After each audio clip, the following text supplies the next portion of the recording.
Quando eu era criança, para a gente conseguir tirar uma fotografia, o método que existia para fazer essa aquisição fotográfica era única e exclusivamente analógico. Ou seja, se a gente quisesse tirar uma fotografia, a gente precisaria comprar um rolinho de filmes fotográficos, colocar dentro da câmera, fazer os registros fotográficos de acordo com a quantidade disponível naquele rolinho de filme e depois mandar esse rolinho de filme para um laboratório de processamento de imagem fotográfica para que eles revelassem, a partir de um banho de químicos, aquela imagem e a gente obtivesse ali então a fotografia em formato ali de papel.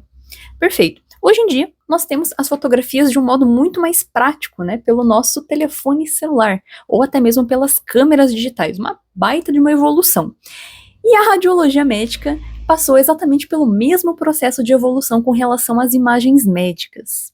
E isso acontece, pessoal, porque o princípio por trás da formação da imagem radiográfica e a formação da imagem fotográfica é relativamente parecido, tem um fundamento ali em comum entre elas. E isso acontece porque o raio-x que forma a imagem radiográfica e a luz visível que forma a imagem fotográfica são muito parecidos. É como se eles fossem primos. Ambos são o que nós chamamos de radiação eletromagnética. A única diferença é que o raio-x é uma radiação mais energética, inclusive até por isso que a gente não consegue enxergar ela, mas ela consegue passar a nossa carne para poder fazer a imagem radiográfica. Então, tanto no início da fotografia quanto da radiografia, a gente tinha o registro de imagem feito em filmes. Claro que o filme fotográfico e o filme radiográfico possuem diferenças na sua composição, porque a gente tem objetivos diferentes com cada uma dessas imagens, mas a lógica por trás é muito semelhante. Então, para fins de exemplo, eu tenho aqui um filme radiográfico utilizado na odontologia, bem pequenininho, ele está dentro dessa embalagem, porque os filmes, tanto fotográfico quanto radiográficos, não podem ser expostos à luz visível, porque senão eles sensibilizam, ou seja, queima. Então você não consegue ter formação de imagem. Então esse filme radiográfico que vocês estão vendo, ele tem uma base de plástico e a gente tem uma emulsão com cristais de prata nele. E conforme a radiação passa pelo corpo da pessoa, ela vai sensibilizar mais ou menos esses cristais que estão aqui na emulsão, de acordo com a intensidade da radiação. Quanto mais radiação passar, mais essa prata vai ser sensibilizada.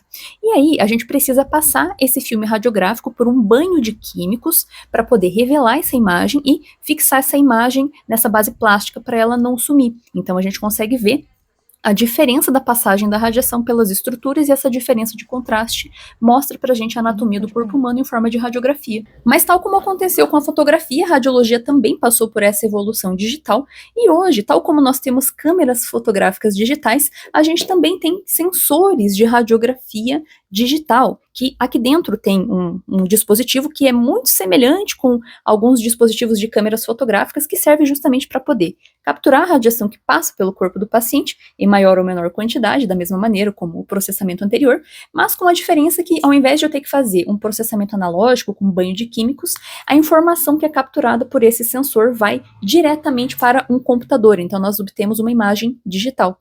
O fato da gente conseguir ter imagens médicas em formato digital é muito legal, porque além da gente conseguir criar cópias, a gente consegue fazer o envio dessas imagens pela internet, por sistemas internos e disponibilizar essa imagem para médicos que estão longe, né, e etc.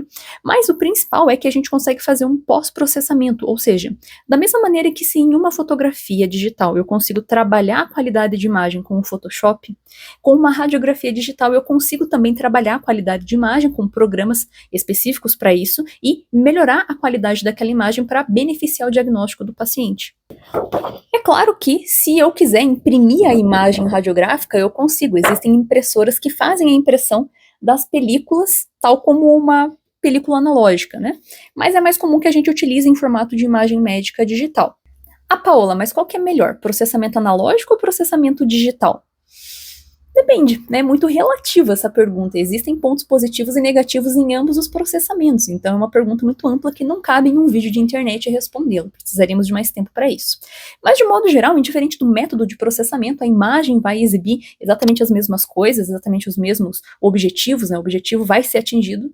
Claro que vai depender muito mais da qualidade do serviço que faz o exame do que do método de processamento em si. Mas, indiferentemente disso, né, a gente tem aí essas duas possibilidades no mercado.